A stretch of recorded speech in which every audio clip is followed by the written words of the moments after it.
La clase anterior habíamos visto características generales de Ethernet, formato de frame, cableado, demás.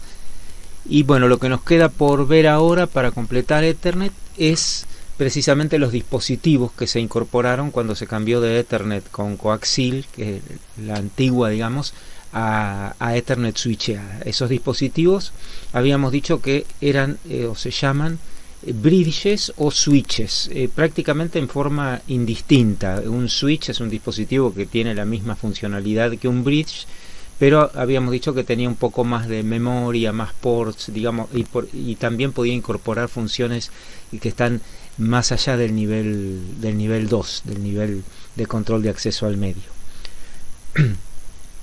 Bueno, ¿qué es? Entonces le vamos a llamar indistintamente bridge o switch. ¿Qué es un bridge o switch? En principio podemos definirlo como un relay a nivel 2.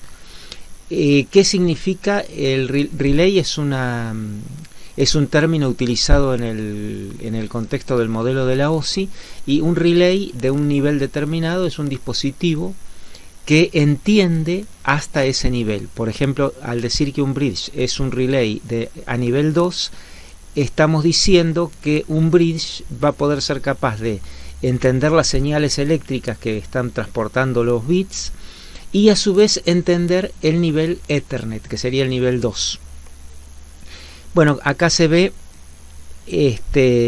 un ejemplo. Este ejemplo es, digamos, incluye un bridge que es capaz de convertir de Wi-Fi a Ethernet. En este caso lo que vemos es una notebook conectada con un access point, y este access point a su vez está conectado con un router que también tiene las funciones de switch. O sea que lo que podemos ver acá es una PC, una notebook con su placa Wi-Fi en este caso. Acá tenemos un access point que también es capaz de entender Wi-Fi sobre esta interfaz por la antena. Este access point, que es un bridge o switch también, nada más que para redes Wi-Fi, este access point tiene, a su vez, entiende Ethernet. O sea, tiene una placa, un dispositivo de hardware que entiende Ethernet. Y esto se conecta con un router que a su vez es un switch. O sea, acá tenemos bastante mezcladas las capacidades, ¿no? Por ejemplo, bueno, esto es una placa Ethernet, este dispositivo es un access point, o sea que solamente opera a nivel 2. Pero ¿qué característica tiene? Que por un lado entiende Ethernet, por el otro lado entiende Wi-Fi. O sea, sería un bridge que, digamos, que entiende dos redes de tecnología diferente. Y este otro es un dispositivo que entiende Ethernet y es un switch, pero que a su vez es un router, porque tiene la capacidad de recibir de acá y mandar a internet. Bueno, si nos ponemos a ver las capas de acá, estamos suponiendo que en el caso de tanto la PC o la notebook como el router entienden IP y protocolos de nivel superior. En cambio, los switches o bridges o access points entienden solamente el nivel 2, Ethernet y Wi-Fi para abajo. En este caso entiende solamente Ethernet, entonces va a haber una placa Ethernet y después el nivel físico de Ethernet que la conecta con la placa Ethernet que tiene este equipo sobre este lado. Bueno, este Ethernet con este Ethernet y este otro Ethernet son exactamente iguales. Este nivel Ethernet se encargaría de manejar el frame que hemos visto nosotros, con dirección de destino, dirección de origen, tipo de protocolo, etcétera. Este nivel físico es un nivel físico propio de lo que estemos usando acá. Acá podemos estar usando, por ejemplo, una fibra óptica, vamos a tener un cierto nivel físico. Podemos estar usando un UTP, vamos a tener otro nivel físico que es diferente. La funcionalidad es la misma, pero esto va a diferir. Y bueno, eso es lo bueno que tiene la arquitectura de niveles, que esta parte Ethernet de MAC y en realidad este nivel o este subnivel se independiza de lo que hay abajo. Este va a ser siempre igual. Bueno, y por otro lado acá tenemos una réplica de lo que vimos recién. Nada más que ahora, ¿qué pasa? En vez de Ethernet tenemos Wi-Fi. O sea, acá hay un frame. Los frames que se intercambian a este nivel son frames que son diferentes, que después los vamos a ver, que son diferentes a los Ethernet, que tienen un formato distinto y un protocolo de comunicación distintos, que son las 802.11 o Wi-Fi. Bueno, hacia abajo también tenemos un medio físico que es propio de la tecnología que estemos usando. Por ejemplo, si estamos usando una Wi-Fi N, una 802.11n, es diferente a si estamos usando una B o una G. O sea que el nivel físico acá va a ser variado, el nivel de acceso al medio va a ser el mismo, Wi-Fi. Bueno, ¿y qué función va a tener el switch? El switch va a recibir un frame, lo va a analizar y lo va a enviar hacia el otro lado, o hacia donde tenga que enviarlo, digamos. O sea, recibe un frame Ethernet por un port y en base a lo que él conoce de la topología de la red lo envía hacia otro port, lo envía por otro port. En este caso estamos teniendo un bridge o switch un poco más sofisticado. ¿Por qué? Porque entiende dos protocolos distintos, Ethernet y Wi-Fi. Y entonces acá lo que encontramos, si esta parte de la derecha fuera Ethernet, no tendríamos esto de arriba. Simplemente tomaría el frame Ethernet, vería por qué port lo tiene que mandar y lo mandaría. Como acá tiene que convertir protocolos, encontramos un nivel asociado al nivel 2, pero que es la conversión de protocolos. Este sería, como les dije recién, un switch especial que se llaman switch que pueden trasladar, o multiprotocolo por llamarle así, que pueden entender dos tecnologías de red diferentes. Pero en principio el switch lo que va a hacer es tomar un frame que viene, un frame Ethernet o Wi-Fi que viene por un port, y enviarlo por el port que le corresponde de acuerdo a la dirección de destino. Bueno, esto es más o menos lo que siempre, ya creo que en la clase anterior comentamos. Un bridge y un switch es lo mismo, nada más que el término bridge está asociado a la norma. La norma IEEE 802 le llama bridge. En los dispositivos comerciales que encontramos se llaman switches, pero la funcionalidad que tienen es la misma que la de bridge. Y aparte tienen alguna funcionalidad ampliada. Es como que estos switches pueden en algunos casos salirse de la norma y no solamente hacer las cosas que me dice la norma, que es entender el frame Ethernet, sino entender, por ejemplo, parte de IP, parte de TCP o UDP, y bueno, son funcionalidades que vienen agregadas. Pero nosotros tenemos que tener en cuenta cuál es la funcionalidad de un bridge, que es entender a nivel Ethernet. El resto ya escapa a lo que es Ethernet, va a ser IP o otro protocolo. Y bueno, ¿y cómo se caracterizaron los switches sobre los bridges? Porque los bridges fueron los primeros dispositivos, como se les llamó así, y después aparecieron los switches. Entonces tenían mayor throughput porque eran otra tecnología más, digamos, más nueva, mayor flexibilidad porque uno los podía o los puede configurar de otra forma, más ports. Un bridge, por decir algo, si tenía 8 ports, ahora encontramos switches de 64 ports, por ejemplo, que son donde les conectamos las diferentes PC, a cada port una PC o lo que sea.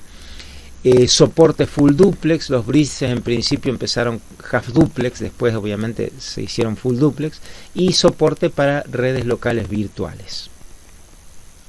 Bueno, esa es básicamente entonces la diferencia entre bridge y switch, es que el switch es de tiene una mayor performance, otra tecnología, porque son más nuevos, y que incluye funciones más allá del nivel 2 o Ethernet. Bueno, ¿cuáles son las ventajas que nos puede ofrecer el hecho de incorporar switches en nuestra red Ethernet? Integración de LANs o redes locales ya instaladas pertenecientes a un mismo propietario. A lo que les quería aclarar que ahora, si bien el primer ejemplo lo vimos con un bridge que entendía Ethernet y Wi-Fi. En todo lo que sigue en esta parte vamos a referirnos a bridges o switches que solamente trabajan en Ethernet. Después vamos a ver para Wi-Fi, lo que serían los access point. Entonces, bueno, el primer punto, integrar LANs ya instaladas pertenecientes a un mismo propietario. Por ejemplo, en una empresa puedo tener 2 o 3 oficinas, y en esas oficinas tengo conectadas 2 o 3 máquinas por oficina, pero esas oficinas están sin conexión unas con otras, porque fue mi necesidad al principio. O sea, puse un switch, las 3 máquinas que conecto en la otra oficina hice lo mismo. Y en algún momento quiero incorporar, por ejemplo, una impresora compartida entre todos para no tener una impresora por oficina. Quiero incorporar acceso a internet. Entonces, ¿qué hago? Y también podría incorporar algunas funciones propias de la empresa que fueran comunes a las 3 oficinas. Entonces, ¿qué hago? Tengo que integrar esas 3 redes, tengo que conectar esas 3 redes. ¿Cómo lo hago? Y bueno, conectando cada switch que tenía en cada oficina a un switch principal. Entonces voy a tener una especie de árbol donde tengo el switch principal que conecta los 3 switches, y a su vez cada uno de esos switches tiene conectadas las PC. Y me construyo una red local Ethernet más grande que cubre mayor extensión con más equipos. E integro todas mis oficinas en una misma red Ethernet. La otra ventaja que me pueden ofrecer los switches es conexión de LANs separadas por distancias mayores a las soportadas por el medio físico. Como vimos, una red Ethernet va a tener ciertas limitaciones de distancia. En principio esas limitaciones estaban dadas por el protocolo que se usaba, que era el CSMA-CD, que me limitaba a 2500 metros en las redes originales con coaxil, y después se limitaba las redes para mantener el protocolo. Fue limitando, por ejemplo, una Fast Ethernet a tener 100 metros entre una PC y un switch, y no más. Lo que esa limitación de distancia, por más que ahora tenga Ethernet Full Duplex, sigue existiendo y va a estar dada por el medio de transmisión que uso. Por ejemplo, si uso algo obsoleto, un UTP categoría 3, la distancia va a ser mucho menor que si uso un UTP categoría 7.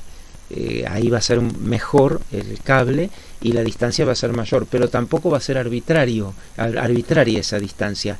Por norma va a tener su recorrido máximo. Entonces, si yo tengo, por ejemplo, en un campus 2 o más equipos que quiero conectar pero están muy lejos, no me va a servir tender un cable. Y bueno, la solución podría ser tender un cable de la longitud máxima que me dé, ahí poner un switch, después poner otro cable y así hasta cubrir la distancia que tenga que cubrir. Balanceo de carga en una LAN para evitar saturación. Eso lo vemos, creo, en la transparencia que sigue, para explicarlo un poquito mejor nomás. Confiabilidad. Eso hace que uno pueda tener una topología redundante en la cual, si yo quiero ir de un equipo, de una PC a otra, no tenga un único camino dentro de la red Ethernet, sino que en la red Ethernet pueda optar por 2 o 3 caminos diferentes. Eso que hace que si se cae algún switch o se cae algún UTP, se desconecta o tiene alguna rotura, yo pueda tener un camino alternativo. Bueno, eso se tiene gracias a un protocolo que hay que habilitarlo en los switch, casi todos lo tienen, pero hay que configurarlo. Ese protocolo se llama Spanning Tree Protocol, que lo vamos a ver después. Y bueno, la seguridad que me puede dar, en realidad, en las redes coaxil era muy fácil, las redes coaxil Ethernet eran redes de acceso múltiple, o sea que cuando la máquina 1 transmitía algo a la máquina 2, lo recibían todas las placas Ethernet, pero no me lo entregaban si no era para mí, o sea, moría en la placa Ethernet del frame. Si yo no tenía la dirección MAC de destino, no me lo daban. Había una manera, o la hay, que se puede, poner una placa Ethernet en modo promiscuo. ¿Qué significa eso? Que yo le digo a Ethernet, todo frame que recibas, pásamelo al nivel IP o a quien fuera. Entonces, cuando yo en una Ethernet coaxil ponía la placa en el modo promiscuo, recibía toda la información que mandaban las otras máquinas, y eso era un problema de seguridad. En ese caso, el poner switches en lugar de coaxil hacía que solamente por un cable pasara la información que estaba destinada a esa máquina. Entonces, ya poner las placas del modo promiscuo no me servía. En la actualidad, donde tenemos ya todas redes Ethernet switcheadas, sí, el switch me sirve para filtrar frames. Esto también lo vamos a ver ahora más adelante, a través de las Access Control List. Yo puedo implementar seguridad dentro de los switches y no dejar que ciertos frames puedan entrar al switch y por lo tanto ser reenviados. Bueno, con respecto al balanceo de carga, este es un ejemplo muy simple, como para que tengan una idea cómo se hace un balanceo de carga. Supongamos que acá yo tengo 6, este sería el caso muy raro tener, bastante mal diseñado esto, pero bueno, tengo una oficina con 2 PCs y un servidor para tareas de la oficina, otra oficina con otras 2 PC y un servidor para esas máquinas. Tengo todo en una red Ethernet. Acá tengo un router con la salida a internet, y acá tengo un único switch y conecto todos los equipos al switch. Esto va a funcionar bien, no va a tener ningún problema.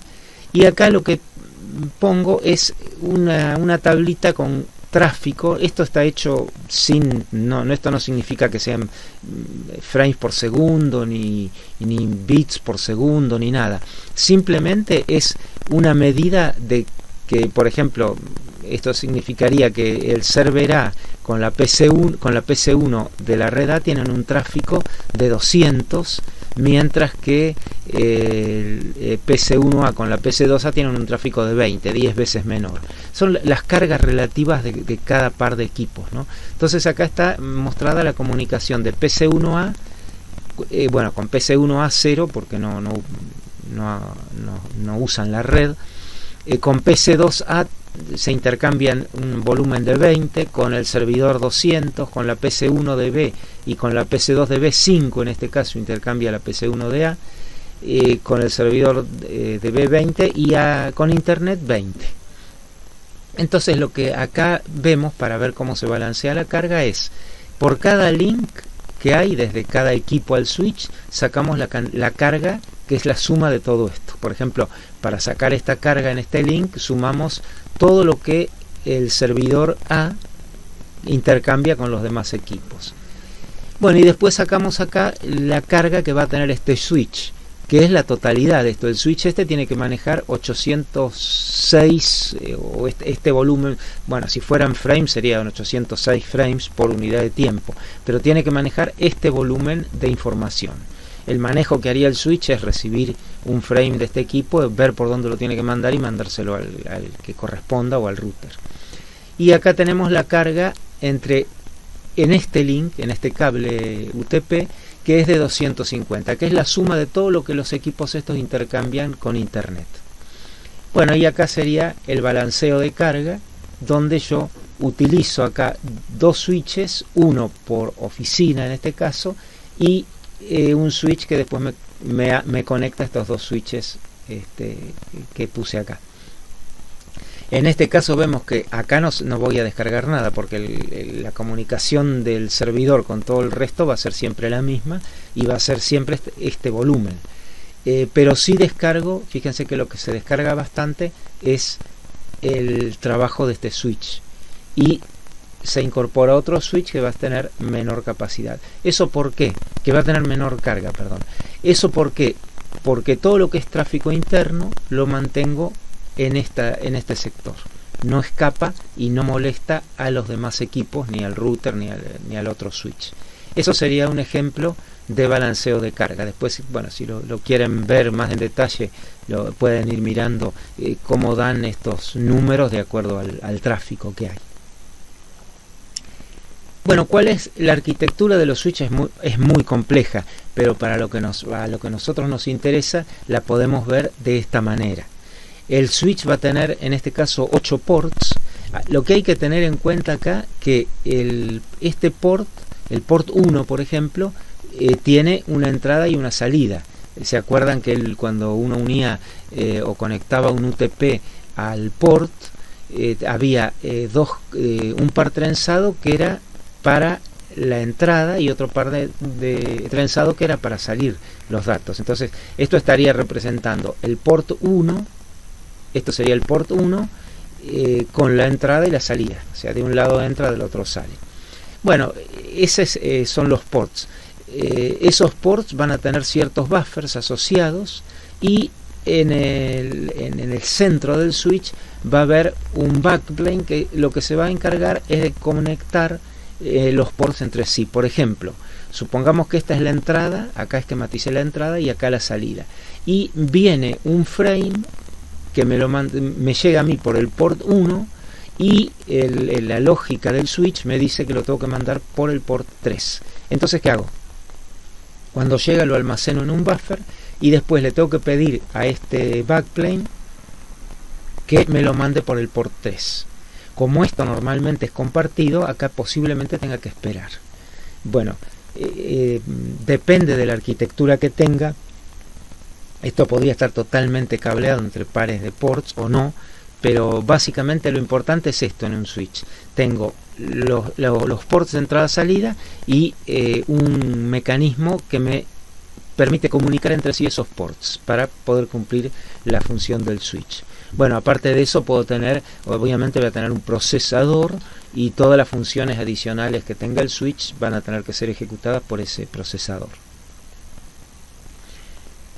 Bueno, lo que vemos acá es características de los switches mencionadas, que después vamos a ver. Ni siquiera las voy a enumerar ahora porque no tiene sentido, después las vamos a ir viendo en las siguientes transparencias. Pero son básicamente todas las funciones más importantes o más comunes que uno va a encontrar en un switch. Bueno, la primera de ellas, Access Control List. Access Control List, como yo les comenté recién, es una forma de incorporar seguridad a nivel de los switches. Un switch tiene ports, un port, bueno, es entrada-salida, pero puede actuar como entrada o como salida, indistintamente, como vimos recién. ¿Qué es un Access Control List? Un Access Control List es un conjunto de reglas. Es decir, como más o menos si han hecho en el práctico especial algo de filtrar frames con el NetFilter y con IP Tables, me permite filtrar. O sea, un Access Control List es un conjunto de reglas que se van a ejecutar en orden, que van a decir, por ejemplo, van a estar activas a la entrada del port, no a la salida. O sea, un port cuando entra, un frame Ethernet, voy a poder tener ahí un Access Control List, que son sentencias que van a permitir que ese frame pase al switch o que sea rechazado, que directamente se lo descarte. Por ejemplo, yo podría tener un Access Control List compuesto de 3-4 sentencias. Una de esas sentencias podría ser: si la MAC de destino del frame es tal, rechazar el frame, y si no, permitir que pase. Esa es la idea de las Access Control Lists. Bueno, puedo tener solamente por un port, ya sea que ese port pertenezca a sea un port físico o sea una interfaz VLAN, que eso después lo vamos a ver. Puedo tener un solo conjunto de reglas, o sea, no puedo tener 2 o 3 conjuntos de reglas para un port, solo uno, que puede contener varias reglas. Pero sí puedo tener un conjunto de reglas, por ejemplo, una regla que diga: si el tipo de protocolo es IP, rechazar; si la MAC de entrada, si la MAC de salida es tal, rechazar. Ese es un ACL, un conjunto de reglas que puede estar funcionando en varios ports, ¿sí? O sea, un port tiene un solo ACL, pero el ACL puede abarcar varios ports, depende cómo yo configure el switch. Bueno, ¿y qué son qué condiciones, a qué condiciones me puedo referir con estas Access Control Lists? La primera, la más eficiente en cuanto al funcionamiento, es solamente controlar o chequear los campos max. Acá puedo permitir que pase un frame o rechazarlo en función de la MAC de origen o la MAC de destino y el tipo de protocolo, que puede ser IP, ARP, etc. Entonces el switch va a dejar pasar ciertas cosas o no, dependiendo de los campos del frame Ethernet. Después también tengo por el nivel IP, puedo hacer Access Control List por direcciones IP. Puedo dejar pasar si el origen es tal, o denegar si el destino es tal, o bueno, todas las combinaciones que uno quiera hacer. Fíjense que acá esta función de acá de nivel 2 es propia de un bridge también, está en la norma. Ahora, esta función de nivel 3 ya escaparía a lo que es la norma, porque está tocando cosas de un protocolo de nivel superior, que es el IP. Y bueno, más aún esto, que ya en función de los ports TCP o UDP voy a dejar pasar o no. Esto, aparte de salirse de la norma, es muy útil, ¿no? Pero aparte de salirse de la norma, trae un proceso adicional, porque ahora el switch tiene que ser muy rápido. Pero ¿qué pasa? Que ahora tiene que mirar lo que hay adentro del frame Ethernet, entender el protocolo IP y en este caso entender lo que hay adentro de IP, entender TCP, saber dónde TCP guarda el port de origen o destino, lo cual implica mayor proceso y puedo tener una performance más degradada del switch. Hay otras cosas también.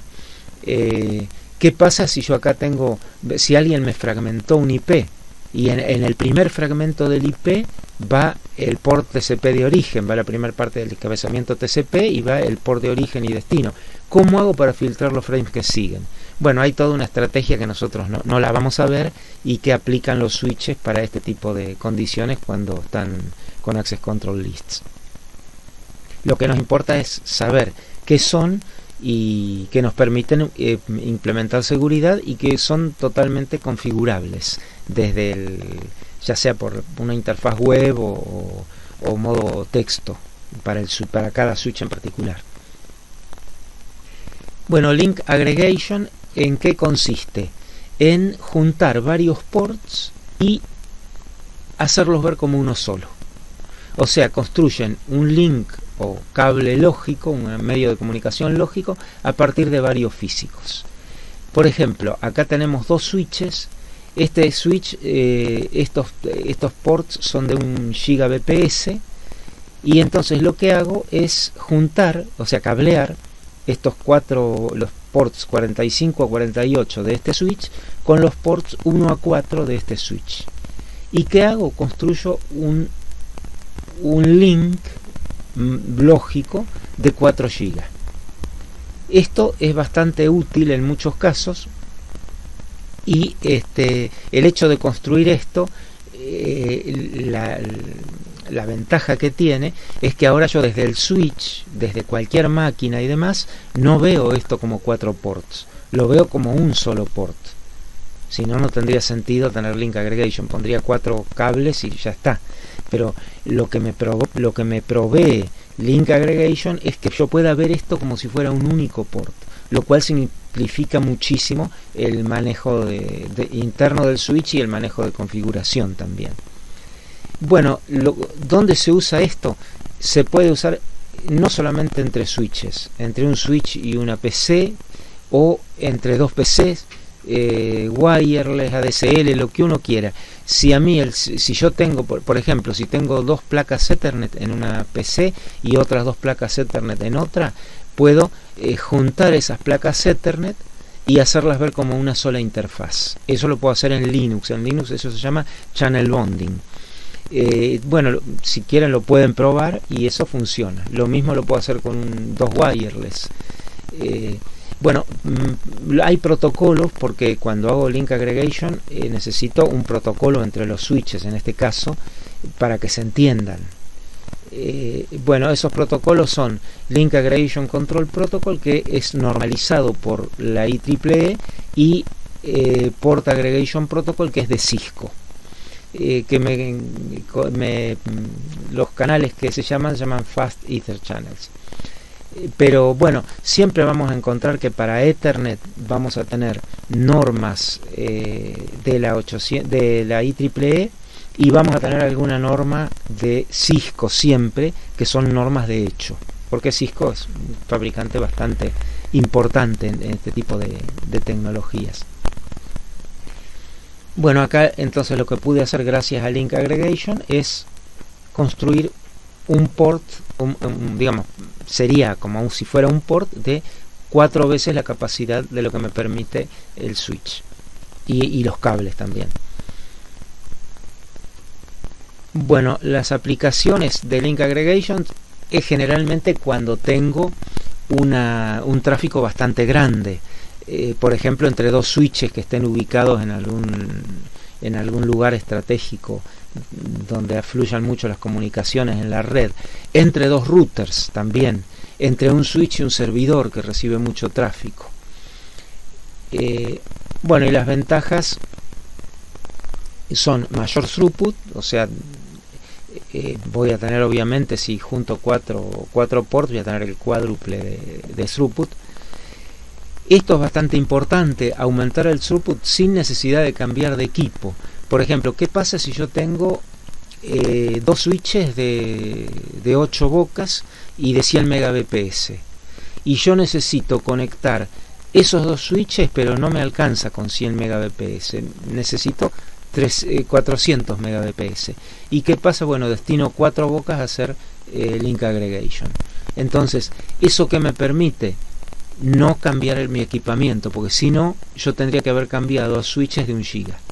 O sea, yo tengo un switch de 100. Necesito tener un canal de 400. Necesito poner los switches, cambiarlos a 1 GB. En este caso podría tener 400, dejando estos switches como tengo y haciendo Link Aggregation. Desde ya que los tendría, aunque si no hiciera Link Aggregation, los ports y la capacidad de comunicación la tengo igual, pero el problema sería digamos, cómo se me complicaría la lógica para manejar 4 ports independientes como si fueran uno solo, porque yo no lo podría hacer dentro del switch, lo tengo que hacer dentro de los equipos, de las PC o de lo que tenga. Bueno, otra cosa es la redundancia para confiabilidad ante fallas. Como ahora ese link lógico va a tener, por ejemplo, cuatro cables que van a constituir parte de él, si alguno de ellos falla, no se me va a cortar la comunicación, sino que va a seguir funcionando con 3, pero funciona al fin. Balanceo de carga, porque voy a poder dimensionar un poco mayor el link lógico, entonces si tengo mucha carga podría hacer un balanceo entre los cables que tenga. Flexibilidad, bueno, lo que apareció acá era aumentar throughput sin necesidad de cambiar también. Y la ventaja, la aggregation o link aggregation se puede hacer estática o dinámica. La estática es cuando lo hace uno programando al switch, o sea, habría que conectar los cables y después programar a los switches para decirles, bueno, tales ports van a constituir un link lógico entre ustedes. Eso sería con estática. Con automática me lo hace directamente el switch. Yo los configuro para que automáticamente lo hagan los dos switches. Entonces ellos van a cerciorarse de que los cables estén bien conectados y se van a cerciorar o en el caso de que caiga alguno, automáticamente lo van a subsanar, en el sentido que por ahí no lo van a usar más y lo van a reemplazar.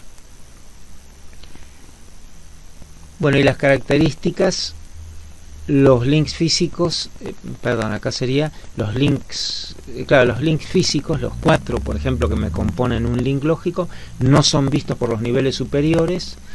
En el caso de tener Max, uso una sola por el link lógico, no son varias, no son 4 sino una, o 4 o lo que fueran.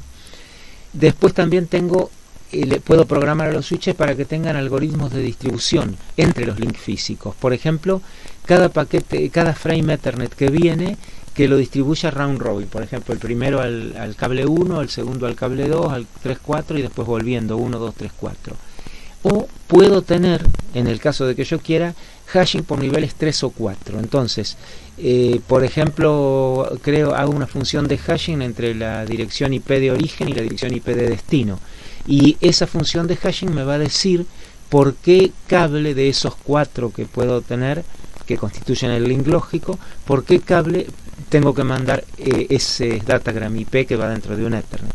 Eso hace que todos los datagrams IP que van de IPA hacia IPB sean enviados por el mismo cable y hace que los paquetes viajen en orden, lo cual me puede llegar a ser bastante útil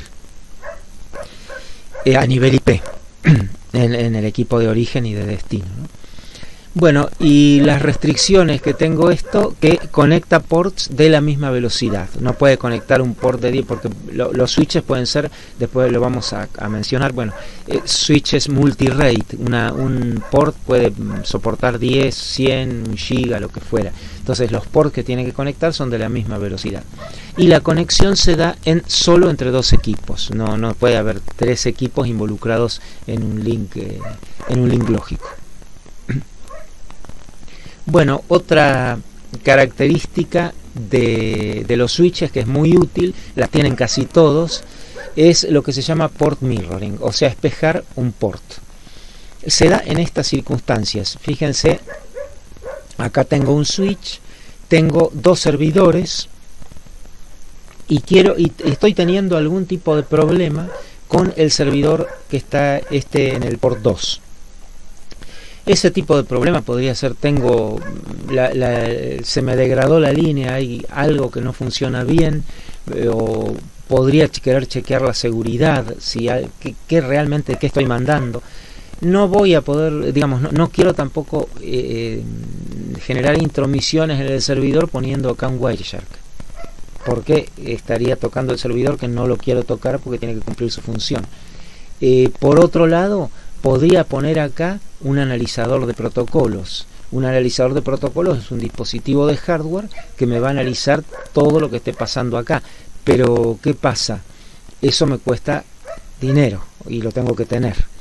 Una manera muy fácil es colocar en el port 3, por ejemplo, decirle al switch que haga un mirror del port 2 en el port 3 y poner acá una PC con Wireshark, por ejemplo, con un sniffer.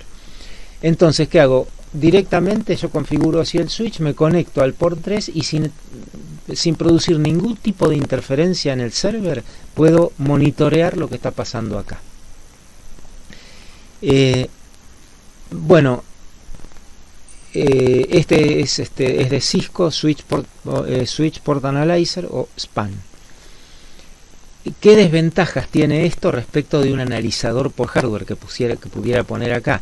Primero, que no captura errores de nivel 1 ni 2. O sea, si hay, por ejemplo, un error en la señal, alguna interferencia, eso obviamente que no lo va a capturar. Si hay un error en el CRC de los frames Ethernet, tampoco lo va a capturar. O sea, en nivel 1 y 2 me tengo que olvidar. Va a capturar los frames Ethernet que estén bien, digamos. Ahora, el otro problema, bueno, se ve acá tengo el switch. Fíjense que acá del servidor al switch voy a tener un canal full duplex. Por ejemplo, si es de 1 giga, voy a tener 1 giga del switch al servidor y otro giga del servidor al switch. Y acá tengo mi analizador, que es una PC con Wireshark. ¿Qué pasa acá? Tengo también un canal de 1 giga, pero yo ahora tengo que agarrar estas dos este tráfico doble de entrada y salida, lo tengo que mandar por acá y por ahí no me alcanza. O sea que si esto está saturado, algunas cosas las voy a perder porque no tengo acá la capacidad de 1 giga. Por otro lado, lo que voy a tener acá es una sobrecarga en el procesador del switch, porque el switch que va a tener que hacer tomar todo lo que viene acá y ordenármelo de acuerdo al tiempo para que yo lo vea como algo lógico, digamos, un frame de entrada, otro de salida, etcétera. Bueno, la ventaja que tiene el port mirroring es flexible y es de muy bajo costo, y lo podemos implementar en cualquier red que tengamos directamente con una PC y un Wireshark, lo implementamos tranquilamente. Bueno, port density se refiere a la cantidad de ports que tiene un switch. Eso es bastante relativo, depende muchas veces o casi siempre del costo del switch y también de la funcionalidad del switch. Los switches más caros van a ser switches que van a tener muchas funciones y posiblemente tengan mayor cantidad de ports que un switch más barato. Ahora, ¿cómo puedo elegir un switch de muchos ports o un switch de menor cantidad de ports? Y eso va a depender de la red y lo que yo quiera hacer con esa red y las características que tenga. Un switch de alta densidad sería un switch con muchos ports y un switch de baja densidad con pocos ports. Entonces, supongamos que yo tengo 64 PCs. ¿Qué puedo hacer? Comprar 8 switches de 8 bocas, o bueno, tengo 56 para hacerlo más claro, 56 PC. Compro 8 switches de 8 bocas. Conecto 7 PCs por switch. Ahí ya tengo las 56. Cada boca que me sobró de ese switch la conecto a un switch que está a nivel más alto y ahí tengo las 8 bocas del switch de arriba con las bocas libres de los switch de abajo. O sea que va a tener 8 switch en el nivel más bajo. Cada switch conecta 7 PC. En el nivel superior pongo otro switch conectado a las bocas libres de los switch de abajo. Y esa sería una opción. La otra opción podría ser comprar un switch de 64 ports y conecto todas las PC a ese switch. Bueno, eso lo voy a decidir en función de lo que quiera hacer con la red, del tráfico, en función del costo.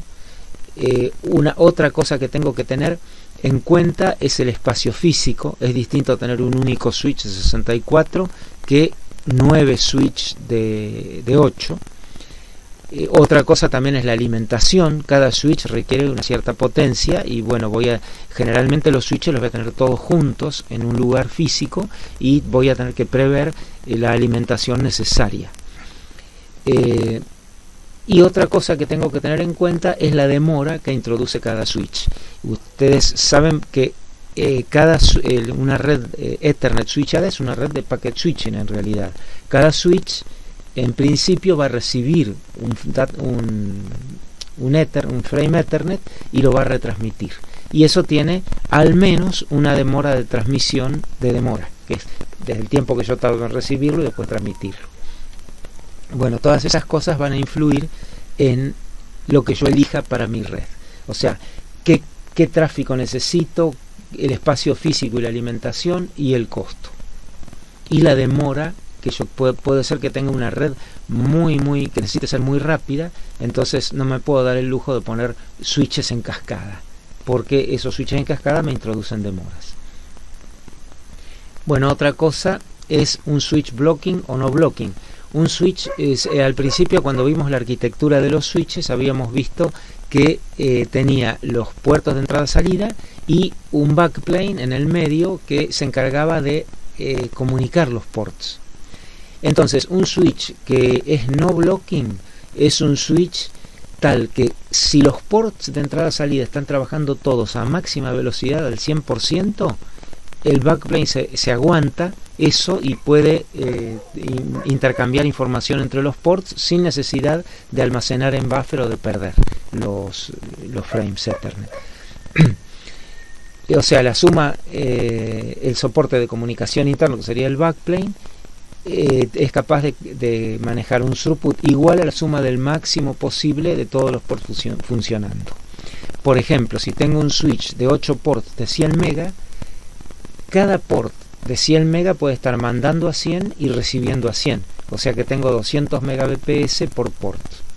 ¿Esto qué implica? Que el backplane de mi switch, si es no blocking, tendría que ser de 1,6 GB. Con lo cual lograría una muy buena performance en caso de que el switch estuviera trabajando a full. ¿Qué pasa? Tengo que tener en cuenta, primero, que el switch no blocking es muy caro. Por otro lado, que si quiero performance, no es el único factor de performance el que sea blocking o no blocking, también tengo los buffers como factor de performance. Y la otra cosa que tengo que tener en cuenta es que muy pocas veces el uso de un switch, de un port, es del 100%. Normalmente es del 50% en situaciones normales. Entonces, bueno, el comprar un switch que sea no blocking es para casos muy especiales. Bueno, otra cosa es el buffering. No puedo tener uno podría pensar, bueno, tengo un switch que tiene que tener al menos un buffer por port, porque yo tengo que recibir, el switch es store and forward, entonces tengo que recibir un frame para poder retransmitirlo. Pero hay veces que necesito bastantes más buffers y de hecho los switches los tienen. Cuando necesito buffers, por ejemplo, cuando tengo diferencia de velocidad entre port de entrada y de salida. Si yo recibo por un port a 100 Mbps y tengo que mandarlo a una Ethernet vieja que es por un port de 10, y bueno, voy a tener que almacenar varios frames e ir mandándolos a 10, y se me van a acumular varios frames en el port de entrada. Y la otra cosa es que haya justo que tenga en un port de salida tenga el server conectado y haya varios equipos que por diferentes ports de entrada me están enviando consultas a ese server. Entonces tengo varios ports de entrada que me están enviando datos que son para uno solo de salida. Obviamente voy a tener que almacenar buffers, esos frames que van a estar quedando pendientes porque la velocidad de la entrada y la salida sería la misma. Otra cosa, esto sería en una Ethernet vieja. Si tuviera algún port del switch conectado a una Ethernet half duplex, podría tener colisiones en el port de salida. Entonces acá tendría que tener en buffer los frames que colisionan hasta que los pueda transmitir. Y otra cosa, esto sí en las Ethernet nuevas, switchadas, es el control de flujo. ¿Qué pasa si en el port de salida tengo Mac Control habilitado y el otro switch que tengo conectado a ese port me está diciendo, me manda un Mac Control diciendo por tanto tiempo no me mandes información? Y bueno, acá voy a tener que, lo que va a hacer el switch que le mandaron el Mac Control es mandarle enseguida un Mac Control al switch anterior o al equipo anterior, el que le está mandando información, pero a su vez todos los frames que hay en tránsito y que él recibe los va a tener que tener almacenados en un buffer. Bueno, los tipos de buffer, como siempre en cualquier esquema de buffers, pueden ser buffers compartidos o buffers asignados a cada port. Lo más flexible y es lo menos costoso, si se quiere, porque va a tener menos, es tener buffers compartidos. O sea, voy a tener una cierta cantidad de buffers que voy a poder asignarlos a uno o a otro port dependiendo de las necesidades. Bueno, con respecto a la recepción, almacenamiento y envío del frame, habíamos dicho que un switch es como en el caso sería como vimos una red de packet switching. Llega un frame Ethernet, lo almaceno y lo reenvío. Esto sería el esquema store and forward. O sea, eso es lo que vimos nosotros en packet switching. Viene un frame, viene un frame, el switch lo recibe por un port, lo empieza a recibir, a medida que llega lo almacena en un buffer y una vez que está terminado de recibir ese frame, se fija por qué port lo tiene que mandar. Y ahí empieza a mandarlo por ese port siempre que esté libre, si no lo tiene que tener ahí esperando hasta que el port de salida quede liberado. Bueno, esto es bastante simple. Permite que el switch tenga funcionalidad. Por ejemplo, ¿qué pasa si yo quiero poner una sentencia de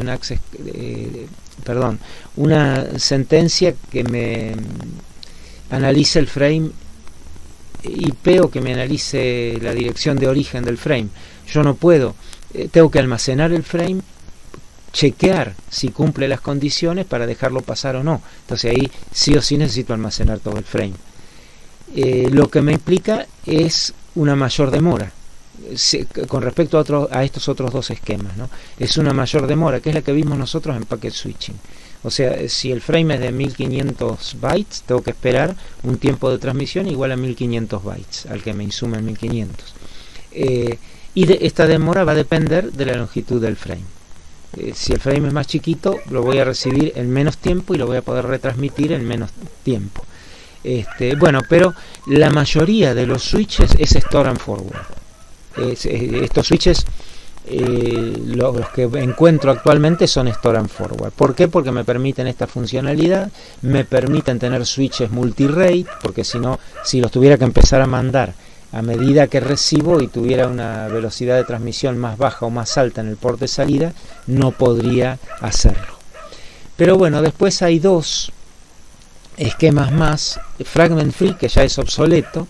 El Fragment Free se utilizaba para las redes Ethernet Half Duplex, donde podía haber colisiones. Entonces el switch, ¿qué hacía?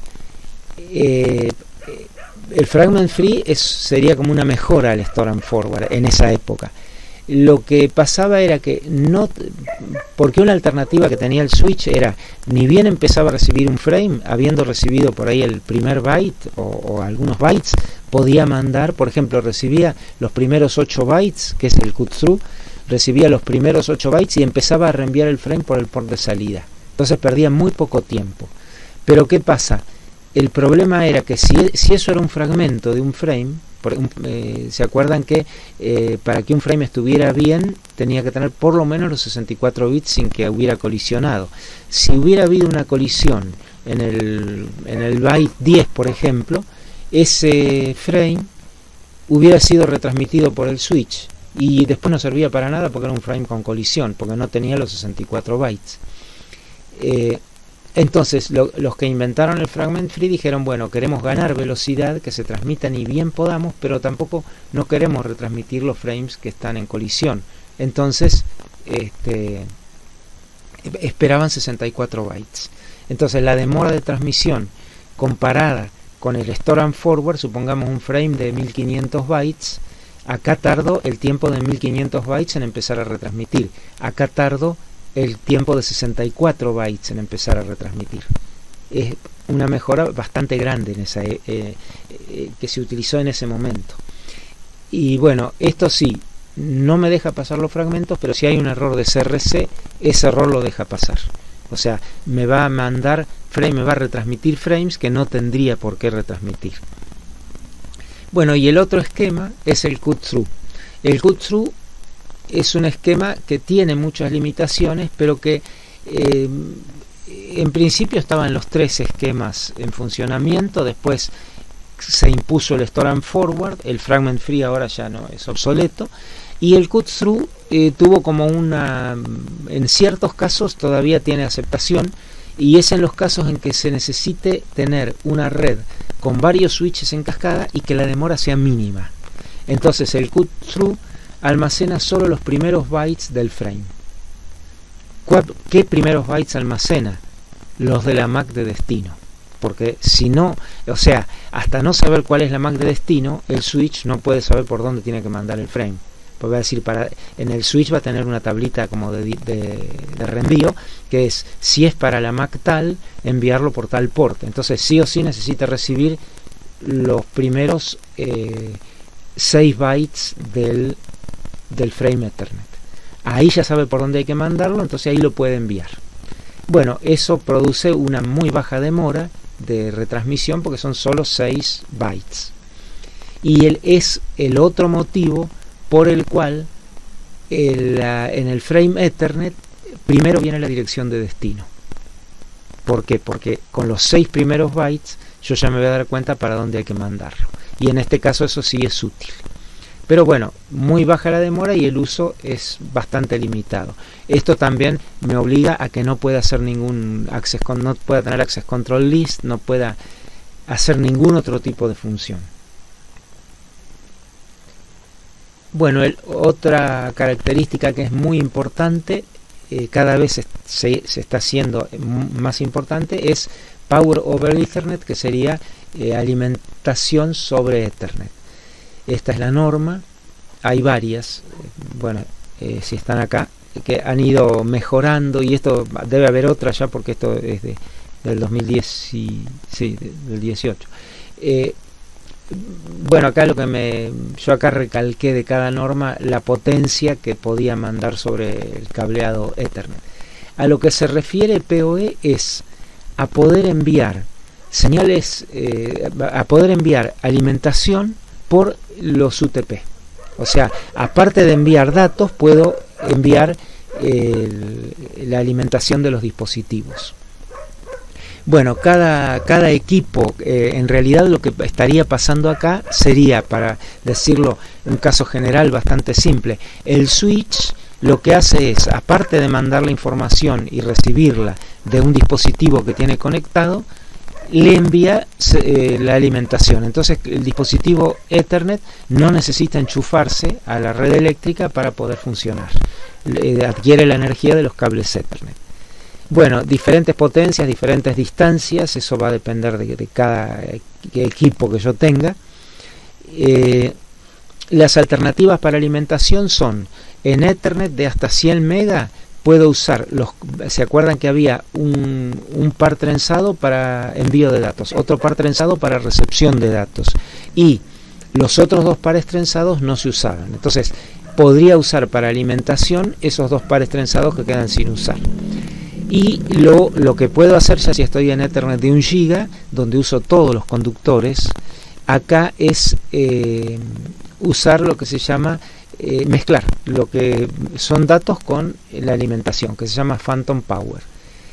Esto ya para 1 giga en adelante. Bueno, los dispositivos son, que ahora los vamos a ver, el end span injector, que sería el dispositivo, el switch, por ejemplo, que me alimenta a los demás equipos. En principio, el switch alimenta al power device, que sería, por ejemplo, una camarita IP. Entonces yo lo único que hago es conectar el switch con la camarita IP con un par trenzado, y la camarita IP se alimenta de la energía que le provee el switch. Y están estos otros dos equipos, que son equipos que me van a facilitar las cosas, o me van a permitir hacer PoE cuando o bien el switch no sea capaz de PoE, o sea, no soporte PoE, o el dispositivo no sea capaz de ser alimentado por PoE. Y bueno, el mid-span injector, que es el que se encarga de generar, está enchufado a la corriente eléctrica y se encarga de generar la alimentación, y el splitter, que es el que se encarga de dividirle al dispositivo que no soporta PoE, dividirle en datos y en alimentación. Eso lo vemos acá. Bien, acá lo que se ve es un switch, que aparte, bueno, fíjense que acá está saliendo a internet, o sea que es un switch que aparte tiene router y demás, que tiene conectados varios dispositivos en cada uno de sus ports. Este switch es capaz de hacer PoE, así es un dispositivo que puede alimentar a los demás. Acá tenemos una PC de escritorio, acá otra PC de escritorio y acá una notebook. Fíjense que por estos ports el switch no alimenta. ¿Por qué? Porque estos pueden estar enchufados o tener su propia batería, la notebook, y estos también están enchufados a la corriente. O sea que acá lo único que va a ir son datos. Y acá tenemos, por ejemplo, cámaras IP, y acá tenemos 2 access point, y fíjense que acá este switch, estos equipos no los tengo, no tengo enchufes cerca, digamos, los tengo en lugares que por ahí estratégicamente ubicados, y acá lo que le mando es alimentación más datos, lo mismo estos otros dos. Bueno, y acá lo que se ve es el switch de nuevo.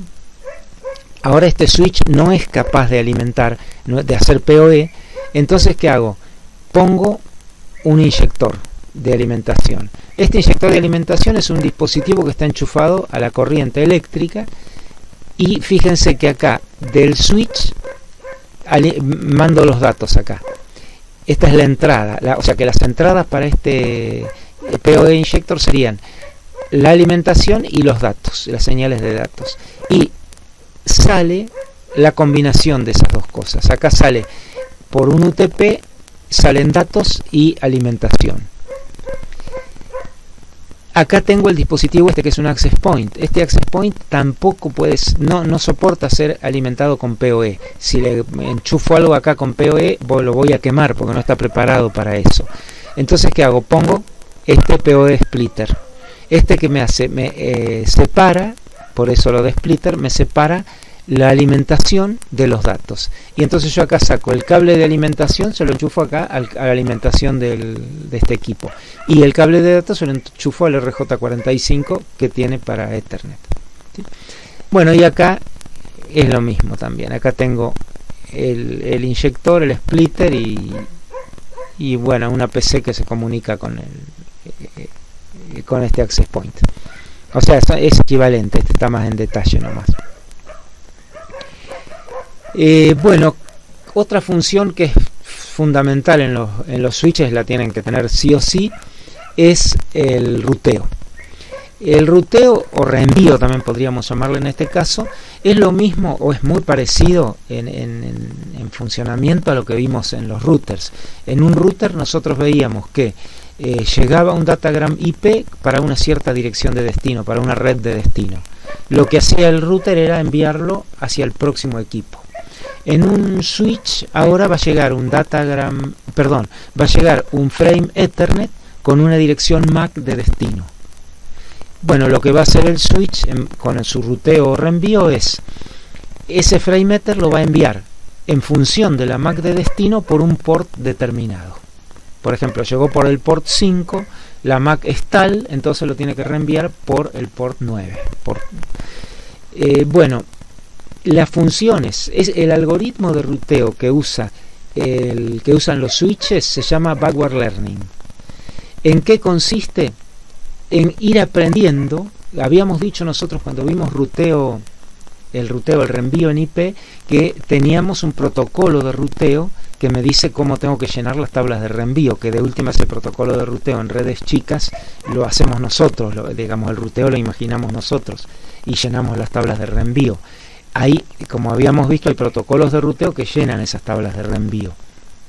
Bueno, acá lo que tenemos es un ruteo dinámico. El backward learning no requiere intervención del operador, sería totalmente engorroso que alguien tuviera que ponerse a escribir las tablas de ruteo en los switches. Se hace automáticamente y tenemos un protocolo de ruteo. Ese protocolo de ruteo backward learning opera aisladamente en cada switch. No se comunican los switches entre sí para decir, bueno, por dónde tengo que mandar. Cada switch, en función de lo que él ve, puede construir su tabla de reenvío. ¿Y qué es lo que ve? Lo que ve el switch es que le están llegando frames Ethernet. Por ejemplo, por el port 1 le llegó un frame Ethernet que proviene de la MAC A. Entonces, ¿qué va a decir el switch? Bueno, cuando tenga yo algo que vaya destinado a la MAC A, lo tengo que mandar por el port 1, porque yo estoy recibiendo de la MAC A, estoy recibiendo por el port 1. Entonces, cuando tengo algo para la MAC A, sé que por el port 1 voy a llegar. Eso es backward learning, aprender hacia atrás. Entonces, vamos a ir, mejor dicho, la IEEE identifica todas estas funciones de los switches para el ruteo, y la primera es esta que mencionamos, learning, aprender. Aprende las direcciones MAC y los ports por los cuales llegaron. O sea, como les decía recién, viene un frame Ethernet de la MAC A por el port 1, entonces el switch llena su tabla de reenvío y va a poner, cada vez que me venga algo con dirección de destino A, lo tengo que mandar por el port 1, porque A está para ese lado. Bueno, flooding. Flooding es inundación. ¿Qué va a hacer el switch cuando le llega un frame para la MAC A, por ejemplo, pero él todavía no sabe para qué lado está la MAC A? Bueno, hace un flooding. ¿En qué consiste el flooding? Reenviar ese frame Ethernet que recibió por todos los ports que tenga, excepto el port por el cual llegó, porque no tendría sentido. Filtering. Filtering es no reenviar frames cuando llegan por un port hacia ellos. O sea, si por el port 1 me llegó algo para la MAC A y yo en mi tabla de reenvío tengo que para la MAC A tengo que mandarlo por el port 1, eso no lo voy a hacer, directamente no lo voy a enviar al frame, porque estaría enviándolo de gusto, porque si me llegó por el port 1 y yo lo tengo que reenviar de nuevo por el port 1, eso no tiene sentido. Esto se daría, yo creo que se daría solamente en el caso de que en ese port 1 yo tuviera conectada una Ethernet half duplex, o un switch con Ethernet half duplex. No creo, después pueden analizarlo si quieren, pero no creo que se va a dar esta función en los switches full duplex. Bueno, forwarding sería lo normal. Tengo, me llega un frame Ethernet para la Mac A, tengo en mi tablita de reenvío, tengo que para la Mac A tengo que mandarlo por el port 5, entonces lo reenvío solamente por el port 5. Lo hago solamente con las direcciones conocidas. Y después aging, que es la duración limitada de las entradas en la tabla de ruteo o reenvío. ¿Por qué? Porque si yo hiciera que una vez que aprendo una entrada la dejo para siempre en el switch, esa entrada puede llegar a convertirse en obsoleta si yo cambio la máquina de ubicación, por ejemplo. Entonces, cada tanto tiempo, si yo, por ejemplo, en el tiempo 1 recibí algo en el tiempo 1 recibí por el port 5 un frame de A, ahí creo la entrada. En el tiempo 1 creo la entrada, que todo lo que venga para A lo tengo que mandar por 5. Si después de 10 segundos no recibo nada de A, elimino de la Mac A, elimino la entrada. Y después la podré recibir después por el mismo port o por otro. Pero la elimino para darle la posibilidad a esa Mac de que si está en otro lado yo la pueda conocer y saber por dónde tengo que mandar. Bueno, acá esto en el PowerPoint estaba estaba animado, pero la idea acá lo desplegué en varias diapositivas. Lo que tenemos acá es para hacer un ejemplo de ruteo. Tenemos una red switcheada. Esta red switcheada, bueno, acá mezclamos, cosa que ahora no es común, pero mezclamos un hub en toda la red. Y tenemos, en este caso, 7 PCs y un router. Esta sería una red IP, como vimos nosotros. Y acá estamos viendo lo que está en el nivel inferior de IP, que sería la red Ethernet switcheada. Bueno, y acá, bueno, para simplificar las cosas, le llamo en general PCI es la Mac de la PCI. Por ejemplo, la Mac de PC1 es PC1, la Mac de PC2 le llamo PC2 y así. Y estas son las tablas de reenvío de los switches. Al principio, los switches están vacías estas tablas porque ningún switch conoce nada, no conocen ninguna Mac. Bueno, ¿qué pasa? Acá lo que voy a poner en las tablas es el tiempo, la Mac de destino y por dónde lo tengo que mandar. Entonces, en principio lo que voy a suponer es que la PC1 le quiere mandar algo a la PC4, que estaría por acá. ¿Qué va a generar la PC1? Un frame Ethernet. La dirección de origen del frame Ethernet va a ser PC1 y la dirección de destino va a ser PC4. Nota que acá están cambiadas para darle más, para que se entienda más fácil, más natural. En el frame Ethernet iría primero la PC4, que es la de destino, y después la PC1. Pero acá puse primero el origen, después la de destino. Bueno, este frame viene a este switch, a este port. ¿Qué hace el switch 3?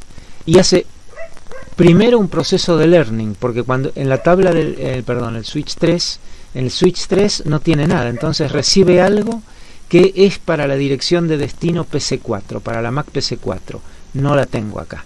Entonces, ¿qué voy a tener que hacer? Un flooding. Y por otro lado, lo que voy a hacer es un learning, porque estoy recibiendo por el port 1, estoy recibiendo algo de la PC1. Entonces, bueno, fíjense, acá lo que estoy haciendo es el learning. Acá aprendí que la PC1, o sea la Mac PC1, está a través del port 1, que es por el cual me llegó este frame. Entonces pongo acá tiempo 1, este tiempo lo tengo que poner por el aging. Acá pongo el destino. Cuando tenga algo, el significado de esto es, cuando tenga algo para PC1, que me lo mande alguien, lo tengo que mandar por el port 1. Y después ahí hice el learning y ahora hago el flooding. ¿En qué consiste el flooding? En mandar por todos los otros ports. O sea, estoy mandando por el port 2, porque como no tengo la dirección de destino que es PC4, y bueno, lo mando por acá y por acá, todos los ports excepto el de llegada. O sea que acá lo mando por el PC4, perdón, por el port 2. Fíjense que la placa Ethernet de esta máquina va a recibir esto por el port 2, pero lo va a descartar, perdón, va a recibir esto en su placa Ethernet, y esta dirección de destino va a ser PC4, entonces como no es la de la placa la va a descartar. O sea que acá este frame desaparece. Y por otro lado hago el otro reenvío del flooding, lo hago para este lado y lo recibe el switch 1.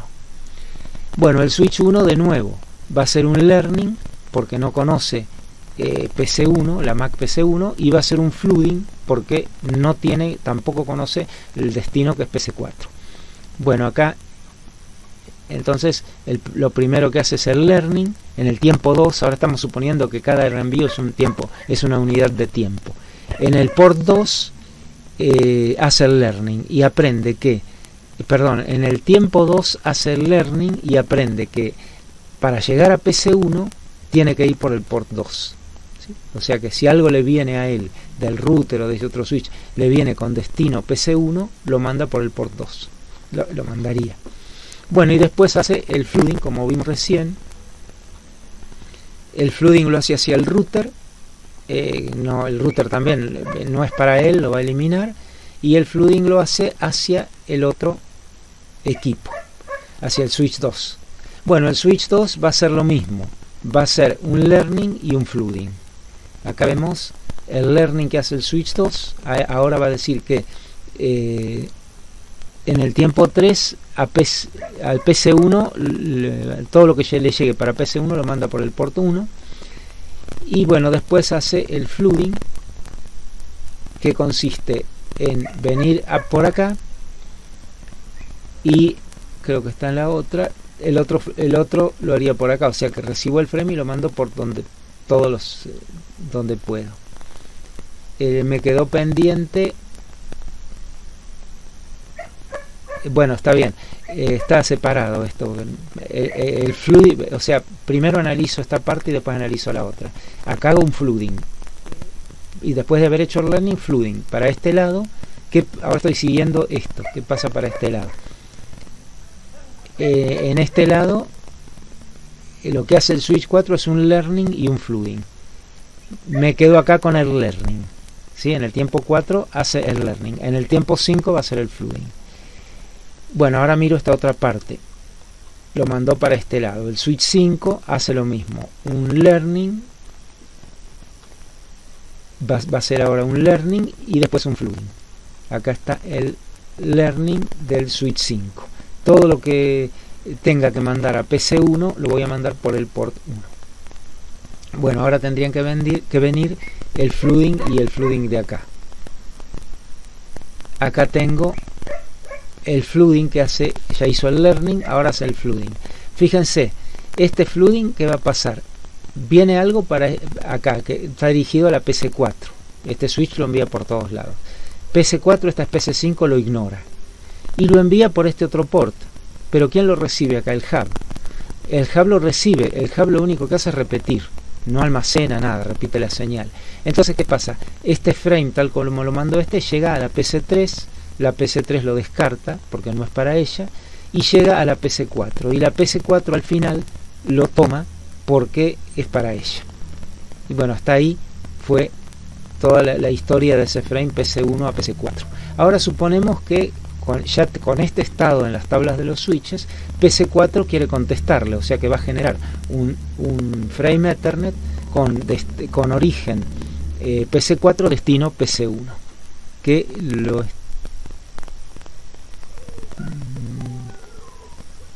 no, bueno, acá terminó todo. Bueno, está bien, acá recién son las tablas, como les dije en el otro antes. Me comí el flooding por acá, pero acá el flooding por acá van a descartar los dos porque no es para ninguno de ellos. Bueno, ahora sí, PC4 manda a PC1, manda el frame por acá, lo recibe el hub lo retransmite, no lo retransmite, lo difunde para la PC3 y para el switch. La PC3 lo ignora porque no es para ella, la dirección de destino es PC1. Llega al switch 1. Fíjense que el switch 1, ¿qué va a hacer? Un learning. Hace un learning porque él no conoce todavía PC4. Entonces, bueno, ese learning se ve reflejado acá en el switch 4. En el tiempo 6 hace un learning, aprende que cuando quiera mandar algo a PC4 lo tiene que mandar por el port 1, por acá. Pero ahora, en los casos anteriores, nosotros hacíamos flooding, pero ahora no tiene que hacer flooding, porque ahora el switch 4 dice para qué dirección de destino va, para la PC4. Y el switch 4 tiene una entrada, perdón, la dirección de destino es para la PC1, tiene una entrada para PC1. Y la entrada le dice que si el destino es PC1, lo tiene que mandar por el port 3, que es este. Bueno, entonces lo manda por el port 3, también hacer learning, esto lo pasamos rápido, pues, es lo mismo, ahora todos hacen el learning y ya no hacen flooding, ahora reenvían solamente.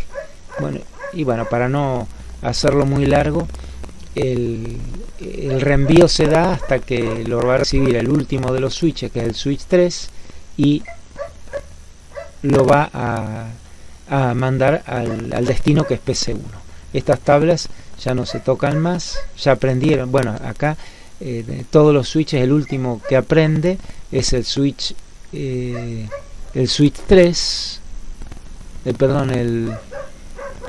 el switch 3, ¿sí? Que estaría aprendiendo acá. Es el último que aprende y al final se le entrega esto, tampoco hace flooding, sino que hace forwarding para mandárselo a este. Bueno, ese es más o menos el funcionamiento del backward learning. Bueno, con respecto al diseño de una red Ethernet, uno generalmente cuando está trabajando con una red Ethernet que es relativamente grande, no es chiquita, tiene varios switches, tiene que hacerlo inteligentemente, porque muchas veces lo que pasa es que voy ampliando la red a medida que crecen mis necesidades de equipos, y entonces voy conectando switches unos con el otro de manera prácticamente aleatoria, como vaya necesitando, sin tener un esquema y poder determinar qué quiero hacer con mi red. Y bueno, a veces el conectar switches así de manera no pensada me va a llevar a complicaciones bastante grandes. Y por ejemplo que tenga caminos que se saturen con tráfico y cosas de ese tipo. Muy difícil el mantenimiento, todo. Entonces, ¿a qué se recurre? A tener un diseño pensado, un diseño jerárquico, y que ahora vamos a ver, que creo que me comí... Bueno, lo vamos a ver acá, un diseño jerárquico. Esta está hecha para otra cosa, lo que pasa es que me confundí, no puse la transparencia, era una transparencia igual a esta, nada más que sin este link. El diseño jerárquico es este. Bueno, ¿qué me ofrece el diseño jerárquico? Me ofrece como ventajas escalabilidad, pero no, mejor paso primero a ver lo que sería el diseño jerárquico. O sea, el diseño jerárquico, en este caso tengo un router, dos servidores, este router me provee salida a internet, acá tengo los switches. Acuérdense, esto para diseño jerárquico no estaría, es para topologías redundantes. Bueno, y acá tengo las PCs. El diseño jerárquico en la mayoría de los casos se usa esto, de dividir en 3 niveles a la red Ethernet. El primer nivel es acceso, el segundo distribución y el tercero core. El nivel de acceso, ¿cuál es el objetivo que tiene? El poder conectar los equipos que tenga, ya sean PC, cámaras IP, lo que sea. Pero los switches que están en el nivel de acceso, lo que me van a permitir es que estos equipos tengan conectividad con la red. Acá dependiendo de la red uno podría elegir, generalmente son switches de bajo costo, porque no necesito que sean muy sofisticados, la única función es conectar estos equipos. Acá posiblemente me convenga usar switches con muchas bocas para tener menos. Después acá paso, estos links tampoco no son muy problemáticos porque son cables que van a soportar solamente el tráfico de cada PC. Después paso al nivel de distribución. Los switches en el nivel de distribución ya cumplen otras funciones. Cumplen, por ejemplo, con la función de seguridad, de tener access control list para evitar que pasen ciertos frames. Estos switches, por ejemplo, la seguridad que podrían cumplir es poder bloquear ciertos equipos. Podría bloquearlos por MAC. Si no está el MAC no lo dejo pasar y cosas de ese tipo. Estos ya tienen algo más sofisticado que es access control list. Y me proveen conectividad entre estos switches de acá, entre los de acceso. Y por último tengo el nivel core, que es el encargado de proveer la conectividad de toda la red. Y este nivel ya es de alta performance, los switches de acá tienen que ser de alta performance, porque tienen que soportar todo el tráfico de la red. Bueno, como ventajas de tener un diseño de este tipo,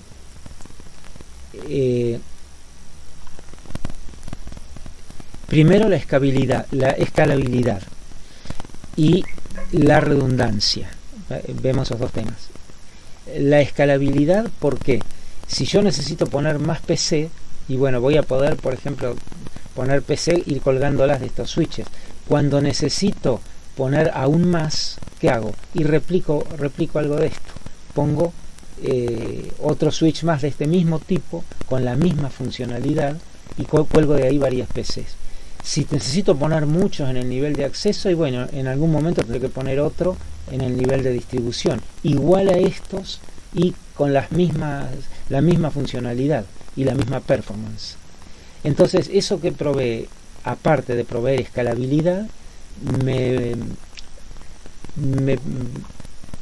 hace que tenga una administración y mantenimiento muy fácil. Otras cosas que tengo que tener en cuenta es la redundancia y la performance. Bueno, la redundancia es porque, por ejemplo, este switch está conectado a este y a este. O sea, si se cae alguno de estos links o si se cae algún switch de estos, yo sigo teniendo conectividad en la red. La performance. Es muy fácil obtener una buena performance y no llevarse sorpresas como que por ahí la conexión entre dos switches, si yo conecto al azar las cosas, la conexión entre dos switches por ahí me encuentro con que es de una magnitud que el switch no la puede soportar. Yo acá lo hago todo prolijamente y viendo que acá debo tener una cierta performance tanto del switch como del cable. Acá tengo otro tipo de performance que la calculo en base a los que tengo conectados acá abajo. Y acá también podría tener que ampliar esto. Pero bueno, siempre sé que lo que voy a poner en los niveles superiores tiene que ser de alta performance, de alta performance en cuanto al throughput, de alta calidad, para que no se me caigan las cosas acá y me quede la red sin conectar. Entonces es muy fácil el manejar redes con un diseño jerárquico de este tipo. Las consideraciones que tengo que tener en cuenta son el agregado de ancho de banda, que es lo que vimos recién, que lo puedo hacer tranquilamente, y lo que sí tengo que tener en cuenta es el diámetro de la red. El diámetro de la red se le llama a la cantidad de saltos que hay que llegar para conectarse de un equipo a otro. Por ejemplo, acá para conectarme de esta PC a esta otra PC, tengo que es 1, 2, acá esto no estaría, pongámosle que este no esté, porque la idea del esquema que me olvidé de ponerles era igual a este pero sin este link. Entonces tengo que ir 1, 2, 3, 4, 5, 6. Tengo 6 retransmisiones del frame Ethernet y eso podría no ser bueno dependiendo de la función de la red. Bueno, eso es respecto entonces a utilizar un diseño jerárquico, o sea, no hacer las cosas a medida que nos van surgiendo los problemas, sino tener una planificación. Después nos facilita muchísimo toda la administración, mantenimiento, escalabilidad, todo. La otra cosa que es muy importante, que la tienen todos los bridges desde los primeros, es las topologías redundantes. ¿Qué significa tener una topología redundante? Por ejemplo, esto que se ve acá. Yo acá, para hacer una topología redundante, agrego este cable. Conecto estos dos switches, tiene una boca libre, los conecto a ambos switches. ¿Qué pasa con esto? Ahora, si se llega a caer alguno bueno, en este caso, si se cae este switch, bueno, perdón, si se cae en este caso, si se cae este switch, estos van a seguir teniendo conectividad a través de este. O bueno, lo que uno quisiera, en este caso no está demasiado claro, pero el hecho de tener topologías redundantes hace que las cosas sigan funcionando sin necesidad de hacer nada, digamos, totalmente automático. Pero ¿qué pasa con una topología redundante? Fíjense qué pasaría con el funcionamiento del ruteo. Yo mando algo a este switch no conoce la dirección de destino, hace un flooding, lo manda por acá y por acá. Estos dos tampoco conocen la dirección de destino, lo mandan por todos lados. Entonces, este lo mandó para acá, este lo va a mandar para acá, este otro después, si bien lo recibió por acá, después ya eso se lo olvidó porque este es otro frame para él, lo vuelve a mandar acá y se producen ciclos. O sea, una topología Ethernet, una topología de Ethernet switcheada, para que funcione bien, tiene que ser un árbol. No puede ser un mesh ni nada que se le parezca. No puede haber ciclos en las conexiones. Pero precisamente, si yo quiero tener una topología redundante, tengo que tener ciclos. Por si me falla alguno, tener un reemplazo. ¿Cómo se soluciona eso? A través de un protocolo que se llama Spanning Tree. Bueno, esto es más o menos es lo que les decía recién. Si yo pongo switches y o links adicionales, voy a provocar que haya más de un camino posible entre un par de equipos. Las ventajas son: elimino puntos de falla porque los reemplazo a medida que fallan automáticamente, y el tiempo de uso útil de la red va a ser mayor, obviamente, no se va a caer la red. Posibles problemas: la duplicación de frames, como vimos recién, que si empiezo a hacer flooding, se duplican, van por todos lados y la red se cae sí o sí. Inundación de la red con frames broadcast o multicast: si el frame es broadcast o es multicast, lo mando por todos lados también, y eso se va a replicar si tengo ciclos. Inestabilidad en las tablas de ruteo, porque en un momento van a aprender que yo mando un frame Ethernet con dirección de origen A.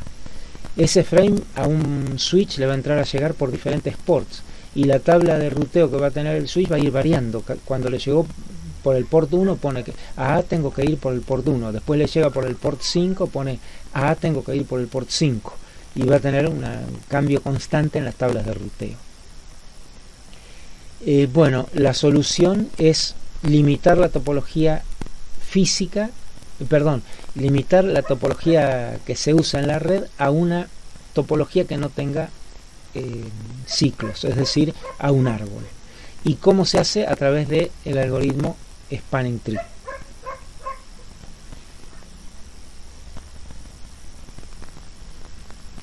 Bueno, este algoritmo Spanning Tree fue hecho por alguien que trabajaba en DEC en 1985. Está especificado en esta norma 802.1d. Y que, bueno, en principio existió un algoritmo de Spanning Tree. Ese algoritmo de Spanning Tree consistía en que los switches entre sí se intercambiaban cierta información. Esa información era BPDU. Se llamaban BPDU. Eran frames Ethernet, pero que tenían cierta información de control para los switches. No eran frames Ethernet comunes que tuvieran que ser entregados a una máquina. Se los intercambiaban entre los switches para formar un árbol. Bueno, después aparece el Rapid Spanning Tree, que la convergencia antes para llegar consolidar ese árbol tardaba entre 30 y 50 segundos. Con el Rapid Spanning Tree pasaron a 6 segundos. Y bueno, hay variantes para Cisco y para VLANs, hay Spanning Tree que trabajan por VLANs y otros no. Pero bueno, ¿cómo funcionaba todo eso? Yo podía construir tranquilamente una red mesh, todos con todos, lo que fuera, entre los switches. Esa red físicamente es altamente redundante, porque para que me quede sin camino en esa red es muy difícil. Ahora, ¿qué pasa? Si yo largo a funcionar los switches ahí sin hacer nada antes, ahí se me van a producir ciclos de paquetes y la red va a durar en muy pocos segundos funcionando. Se van a saturar los switches, los cables, los canales de comunicación, o sea que no me va a servir. Entonces la idea es, antes que los switches empiecen a funcionar retransmitiendo información para las PC, esos switches tienen que ejecutar el Spanning Tree Protocol. Entonces, ni bien uno prende la red Ethernet, cuando se prenden los equipos, lo primero que van a hacer los switches es el Spanning Tree Protocol. Se van a intercambiar esas BPDU. Eso va a durar un cierto tiempo. Una vez que logran establecer un árbol, recién ahí los switches van a empezar a ocuparse de la retransmisión. Ahí van a empezar a aceptar frames de las máquinas y van a hacer todo ese algoritmo de ruteo que vimos recién. Bueno, el Spanning Tree Protocol entonces va a ser ejecutado antes de que los switches queden operativos y se basa en transformar esa topología mesh o como fuera redundante en un árbol. Se los configura a los switches, se configura un switch en particular para que sea la raíz del árbol, no importa cuál. Cualquier switch puede ser, uno podría pensar en ese diseño jerárquico que vamos a configurar como raíz del Spanning Tree, vamos a configurar el switch de arriba del todo, que es el del core. No, tranquilamente puede ser un switch de la periferia del acceso. No importa, eso es independiente. Pero sí lo que necesita el Spanning Tree para poder ejecutarse es que haya un switch seleccionado como raíz. Y entonces se comunican entre los switches y construyen a partir de esa raíz un árbol. Y ese árbol queda operativo. Los switches quedan operativos pero solo con ese árbol. Por ejemplo, acá, supongamos que tenemos esta topología y le agregamos esto. Y le decimos, para facilitar las cosas, bueno, podría ser cualquier switch la raíz, puede ser cualquiera. A lo que van a llegar los switches después de ejecutar el Spanning Tree es que van a tener un árbol, o sea, van a eliminar este link. O podrían haber eliminado, no sé, ahora otro, no sé, alguno que permitiera tener conectividad entre todos, pero que sí, podrían haber eliminado este o este también. Supongamos que eliminan este. Entonces la red va a trabajar solamente para el envío de datos, va a trabajar con los links habilitados o con los ports habilitados. ¿Y qué va a pasar con esto? Este switch y este switch van a tener este port, pero este port no va a estar activo. Los switches lo van a conocer, van a saber que están conectados uno con el otro, pero este switch va a estar no activo para los datos. Cuando ocurre que hay un cambio en la topología de la red, por ejemplo, este switch, este switch detecta que un cable cayó, que cayó este cable, bueno, no tengo bien el ejemplo acá, pero un switch detecta que su conexión con otro cayó, lo informa enseguida a los switches que le quedan conectados. Y eso se propaga esa información por toda la red, y entonces los switches se ponen de acuerdo para dar de baja la red por unos segundos, dejan de retransmitir y vuelven a ejecutar el Spanning Tree, ahora con lo que les queda, con los vínculos y links que les queda, y reconfiguran en forma automática el Spanning Tree. O sea que si se cayó, por ejemplo, este link, este de acá, los switches, va a detectar que se cayó un link, que se cayó este link, se lo va a poder informar a y este va a detectar que se cayó, y este va a detectar que se cayó el link, se lo va a informar a este y a este, porque ahora para eso sí pueden usar esto. Bueno, y con esa información ahora van a reconstruir el árbol. O sea que entonces, cuando estamos hablando de una red Ethernet, lo primero que se hace al arrancar es construir una topología no redundante, un spanning tree, o sea, un árbol que recubra todos los equipos. En segundo lugar, una vez que eso está hecho, se comienza con la parte de reenvío, aprender rutas y demás con el tráfico. Si llega a haber algún problema en la topología, se cancela todo, se vuelve a armar el spanning tree y se vuelve de cero a empezar con el ruteo.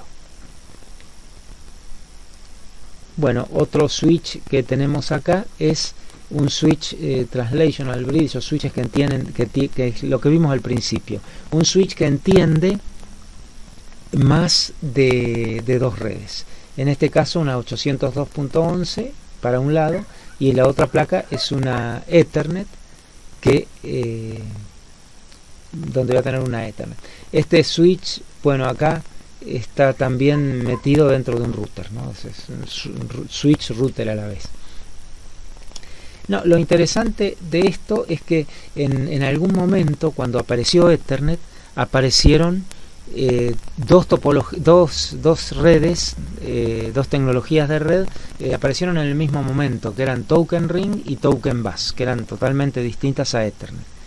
Bueno, en ese momento lo que se hizo fue tratar de diseñar bridges que entendieran, por ejemplo, que entendieran Ethernet y Token Ring, y que pudieran traducir de uno a otro. Eso en la actualidad no existe, pero sí existe un Translational Bridge que entiende 802.11 y entiende Ethernet. Y eso lo encontramos muy comúnmente. Lo encontramos por ejemplo, en los modems que nos dan a nosotros, en los routers que nos dan a nosotros. El router de Fivertel, por ejemplo, va a entender Ethernet para cuando yo me conecto por el RJ45, le conecto una PC, o va a entender Wi-Fi cuando me estoy conectando por aire, por 802.11, con alguna otra máquina o un teléfono. Bueno, y acá esto es simplemente para el que le interesa cómo es la conversión de Ethernet a Wi-Fi. O sea, cuando me llega acá algo, yo acá le estoy mandando algo a través de Ethernet, se lo estoy mandando a un equipo que está acá. A nivel IP eso es transparente, a nivel IP yo se lo mando a este y este se lo manda a este. A nivel 2 acá tengo que hacer una transformación, por eso lo de translational. Tengo que traducir el frame Ethernet en un frame 802.11 que tiene un formato totalmente diferente. Bueno, y acá más o menos en términos muy simples dice cómo hay que hacer la conversión en uno u otro sentido. Esto por ahí al que le interese va a tener que leer algo de protocolo Wi-Fi que nosotros no vemos para darse cuenta de algunas de estas cosas. Bueno, y por último, lo que son las redes virtuales. Una red virtual es una red Ethernet que está construida sobre un soporte de Ethernet, es decir, nosotros tenemos, supongamos que tenemos una red Ethernet con muchos switches, bastante grande y con muchos equipos. Sobre esa red Ethernet tenemos, supongamos que está en la facultad, queremos construir una red para alumnos, otra red para secretaría académica y otra red para secretaría administrativa. Y tenemos todo el soporte físico, tenemos switches, cables Ethernet, todo cableado y todo. ¿Qué alternativas tenemos? Y bueno, podríamos poner routers y crear una red para cada dependencia a través de routers. La otra que tenemos es crear redes locales virtuales, o sea, creamos una red virtual Ethernet para alumnos, otra red virtual Ethernet para secretaría académica y otra red virtual Ethernet para secretaría administrativa. Y tenemos tres redes virtuales que están construidas sobre la red física Ethernet y se comparten tanto cables como switches. Es decir, un switch va a ser un switch para la red virtual 1 y para la red virtual 2 a la vez. Y un cable va a transmitir frames Ethernet de la red virtual 1 y de la red virtual 2. Pero no se ven entre las redes Ethernet. O sea, sería en base a una red Ethernet física, construyo varias redes Ethernet lógicas que para los equipos son como físicas, pero que uso todos los recursos que tengo, los Ethernet físicos que tengo. Bueno, los switches que tengo que tener necesitan tener capacidad para VLAN, poder ser configurados como VLAN. Son compatibles con otros. Yo puedo mezclar, puedo tener VLANs y dentro de alguna de esas VLAN puedo tener switches o bridges que no sean compatibles, que no soporten VLAN. ¿Qué me facilita esto? Después vamos a ver cómo las constituimos, pero podemos mover los equipos físicamente sin necesidad de cambiar de VLAN. O sea, yo estoy en la VLAN de alumnos y puedo conectarme en un aula o en cualquier otra dependencia y sigo perteneciendo a la VLAN de alumnos, cosa que si estuviera conectado a través de una red con routers no podría ser, porque está el router y los equipos que están conectados con ese router y no se comparte otra infraestructura. Con una VLAN sí, porque la red Ethernet está cubriendo todo el edificio, por ejemplo. Entonces yo con mi máquina puedo conectarme en cualquier conector que quiera de ese edificio y voy a pertenecer a la VLAN alumnos. Después me voy a otro lado, conecto a otro lugar y estoy siempre sobre la misma Ethernet física, y en ese lugar puedo pertenecer a la VLAN alumnos también. ¿Sí? Esa es la ventaja que tiene. Puedo dar de alta y baja los equipos en la VLAN también. El dominio broadcast, comparado si usara yo una única red Ethernet para todos los equipos de la facultad, el dominio broadcast sería todo eso y sería inmanejable, o sea, habría mucha carga. En cambio con VLANs el dominio broadcast se reparte para cada VLAN por separado. Bueno, y esto, el dominio broadcast virtual puede extenderse, que esto es trunking, después lo vamos a ver. Pero en definitiva, yo si tengo un soporte bastante grande que está materializado por una Ethernet switcheada y yo quiero crear ahí varias redes, ¿qué alternativas tengo? Usar routers y crear redes IP con routers, conectadas a través de routers. Ahí ya implica poner equipos y demás y modificar el cableado, y que físicamente o geográficamente esté dependiendo de conectarme en un determinado lugar para pertenecer a una determinada red. La otra alternativa es dejar una red única, Ethernet, pero eso implica una gran cantidad de problemas desde seguridad, broadcast, etc. Y la otra es dividir en VLANs y usar toda esa infraestructura física como si fueran varias redes Ethernet lógicas. Eso, dependiendo del caso, conviene o no. Bueno, en este esquemita mostramos lo que sería un switch. Este es el caso muy simple. Tengo un único switch con equipos conectados. Normalmente, si no uso VLANs, yo acá tendría los 6 hosts conectados a la misma red Ethernet. ¿Qué puedo hacer? Configurar el switch para que use VLANs. Y yo le voy a decir entonces al switch, a través de la interfaz web o como fuera, le voy a decir al port 1 le asigno la VLAN 1, al port 2 le asigno la VLAN 1 y al port 3 la VLAN 1.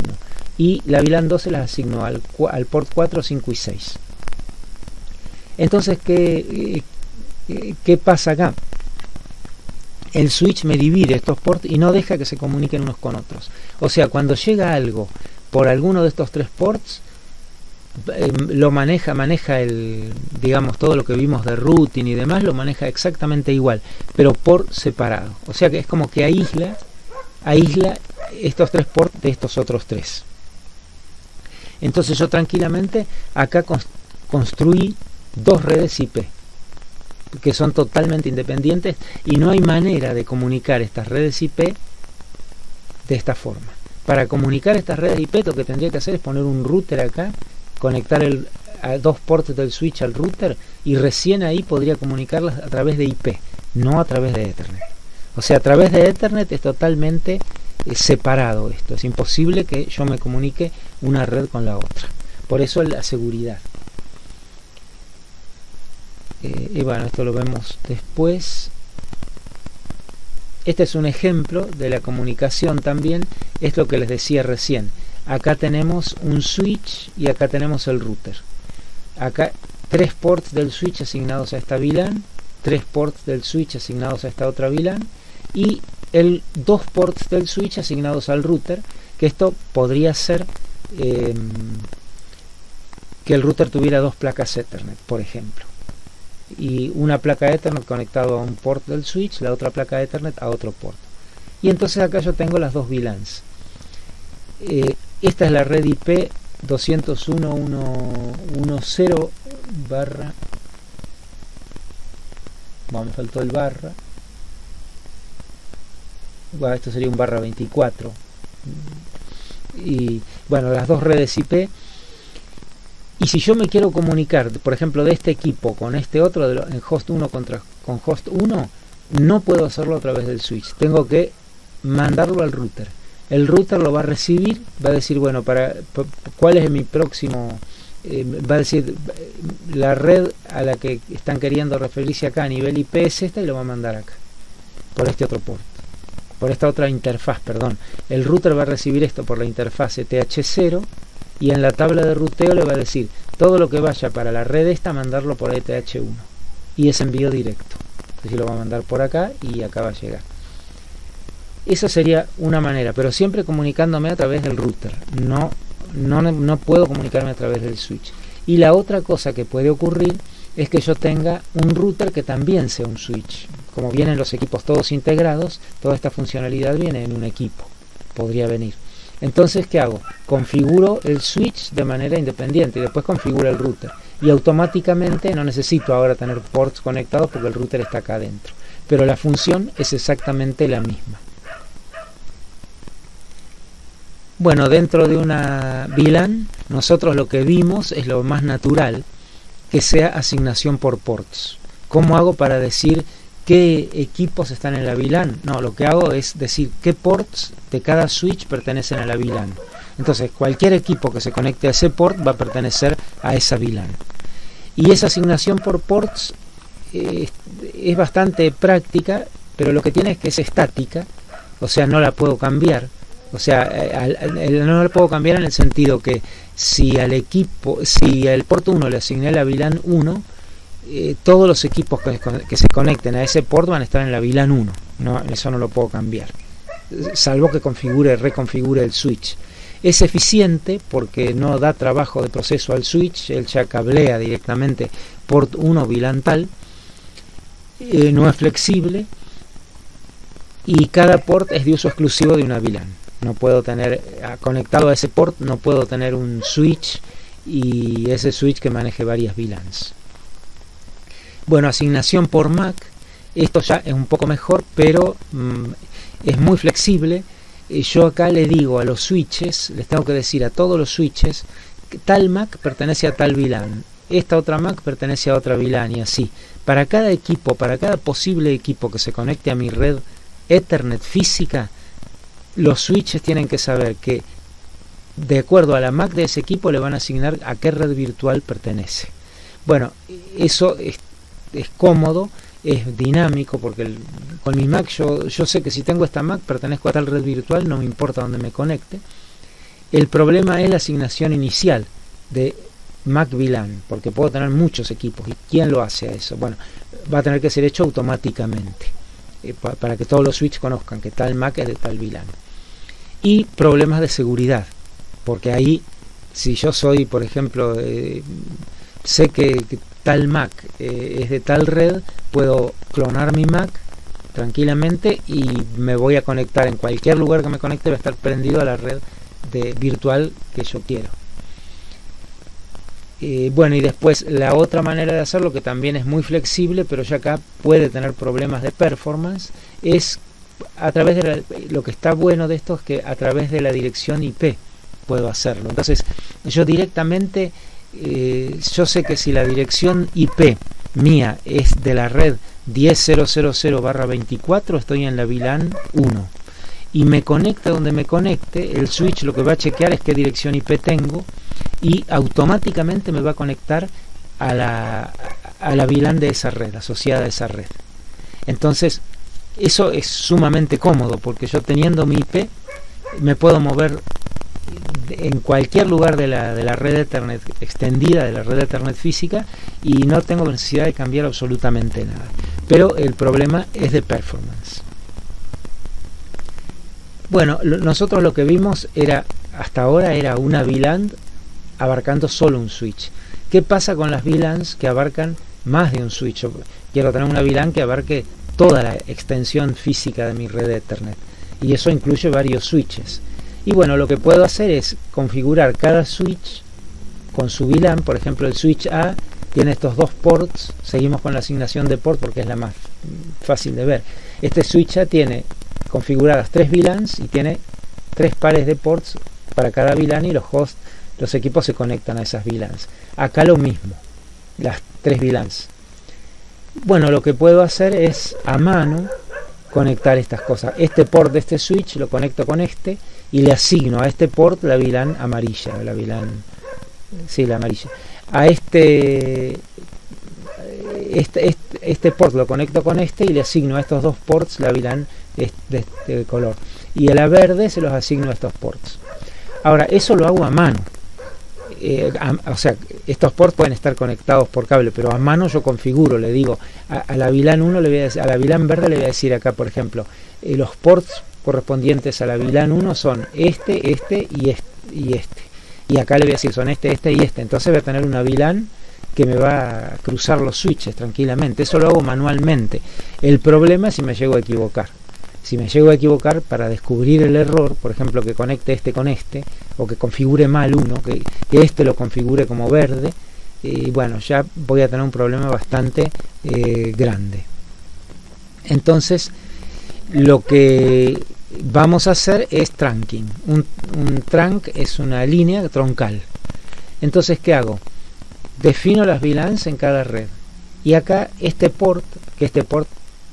cable que conecta estos dos ports, posiblemente acá pueda hacer link aggregation, y como va a ser la comunicación entre todos, voy a usar póngale 4 ports acá y 4 ports acá, conectados por 4 cables, y esto se va a ver como uno solo, y ese port lo voy a configurar como port troncal para juntar estos dos switches y sus redes. Bueno, y acá vemos lo mismo que les decía. Acá va a estar el link troncal.